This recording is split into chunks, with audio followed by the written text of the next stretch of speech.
Papua akan kalah referendum, pengakuan kemerdekaan adalah solusi final. Oleh Silpius Bobby.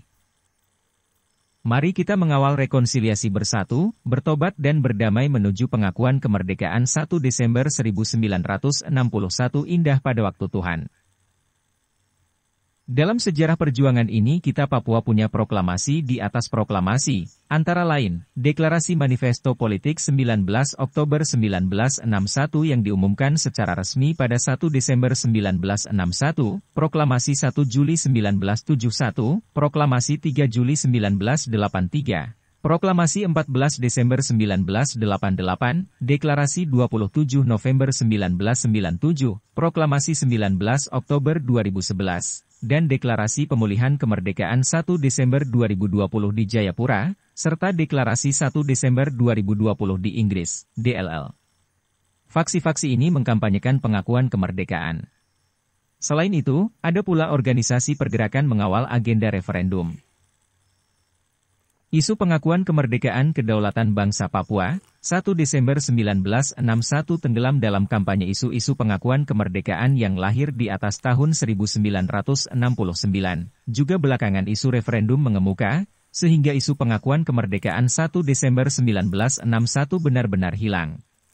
Walaupun setiap tahun kita selalu mengenang 1 Desember sebagai Hari Kemerdekaan Bangsa Papua, tetapi itu hanya dijadikan sebagai acara seremonial belaka, bukan sebagai agenda utama. Hal ini terjadi karena banyak orang Papua tidak yakin dengan peristiwa bersejarah 1 Desember 1961. Sesungguhnya di era awal reformasi 1998, aspirasi politik yang mengemuka saat itu sampai berpuncak pada Kongres Papua 2 tahun 2000 adalah pengakuan kemerdekaan bangsa Papua, 1 Desember 1961.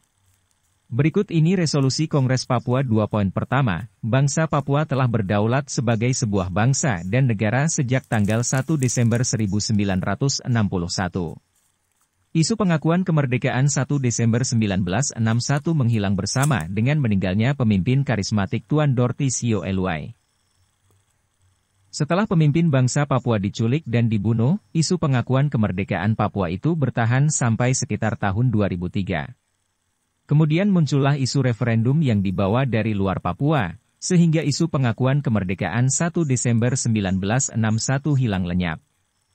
Walaupun demikian, sejak 2007 saya dipercayakan oleh teman-teman sebagai Ketua Umum Front Pepera Papua Barat, saya bertahan dengan isu pengakuan kemerdekaan 1 Desember 1961 hingga saat ini.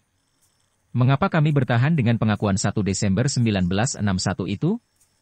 Karena Roh Kudus mengingatkan saya bahwa bangsa Papua akan bebas merdeka berdaulat melalui peristiwa bersejarah 1 Desember 1961.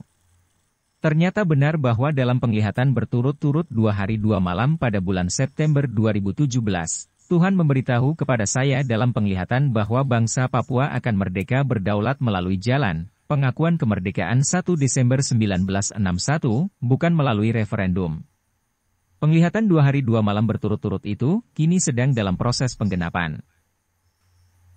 Otonomi khusus dan berbagai macam pemekaran daerah otonomi baru, DOB, di tanah Papua adalah target Jakarta untuk menguasai tanah air Papua sambil memusnahkan etnis Papua, dan target kedua adalah mendatangkan pendatang sebanyak-banyaknya melalui transmigrasi terselubung dan migrasi ke tanah Papua dalam rangka memasang kuda-kuda untuk memenangkan referendum. Kita perlu ketahui bahwa aturan Perserikatan Bangsa-Bangsa, PBB, adalah semua penduduk dewasa yang punya KTP berhak memilih dalam mekanisme referendum. Mengapa begitu? Ya karena ini mau dirikan negara, bukan mau bentuk organisasi adat. Aturan PBB itu sudah diterapkan di Quebec Kanada dan Quebec Kalah, di Kaledonia Baru, Kanaki, juga semua penduduk yang punya KTP berhak memilih, sehingga sudah 3 kali diadakan referendum, tetapi Kaledonia Baru sudah kalah terus. Sedangkan referendum di Bouvengile itu mereka menang, karena orang PNG di Bouvengile tidak banyak, juga referendum di Timor Timur menang pada tahun 1999, karena mayoritas masyarakat Timor Timur memilih, merdeka berdaulat lepas dari NKRI, sehingga Indonesia kalah suara. Kami mendengar banyak berita yang beredar di tengah masyarakat Papua bahwa yang akan memilih referendum itu hanya orang asli Papua saja, sedangkan orang pendatang tidak akan terlibat dalam referendum atau tidak ikut memilih. Saya mau beritahu bahwa berita itu hoax alias berita itu tidak benar. Yang benar adalah semua penduduk yang ada di tanah Papua, baik orang asli Papua maupun pendatang, akan ikut memilih pada waktu referendum, khususnya yang punya KTP. Aturan ini juga sudah berlaku pada saat gelar referendum di Timor Timur, di Quebec, Kanada, di Kaledonia Baru, Kanaki, di Bougainville dan lain-lain. Apa yang akan terjadi jika referendum digelar di Papua? Sudah dipastikan bahwa kemenangan telak akan jatuh ke Indonesia. Mengapa? Karena semua penduduk yang punya KTP yang berdomisili di tanah Papua akan ikut memilih. Jumlah penduduk yang punya KTP di Papua saat ini sudah mencapai 5 juta jiwa. Penduduk asli Papua hanya 2 juta dan Ember 3 juta jiwa lebih.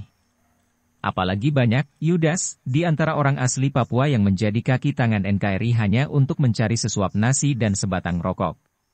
Dengan demikian jika referendum digelar di tanah Papua, maka itu menjadi bumerang bagi bangsa Papua, alias melalui referendum menghancurkan etnis Papua ras Melanesia.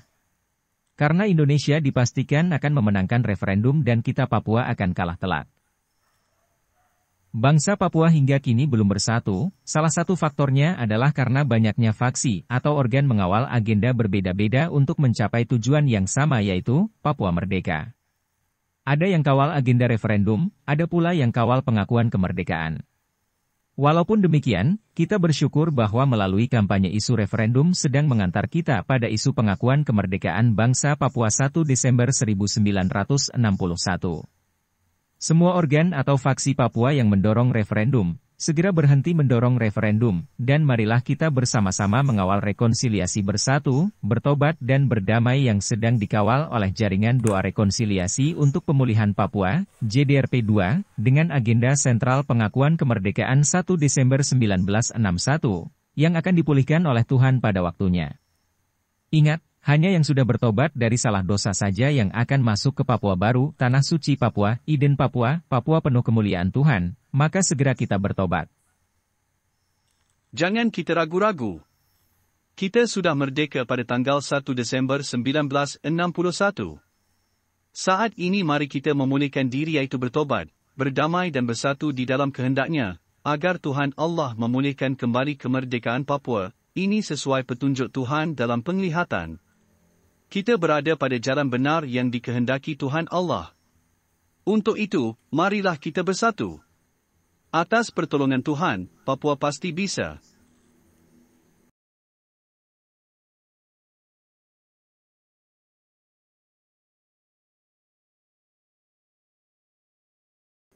Catatan, artikel ini tolong fotokopi dan dibagikan kepada sesama Papua.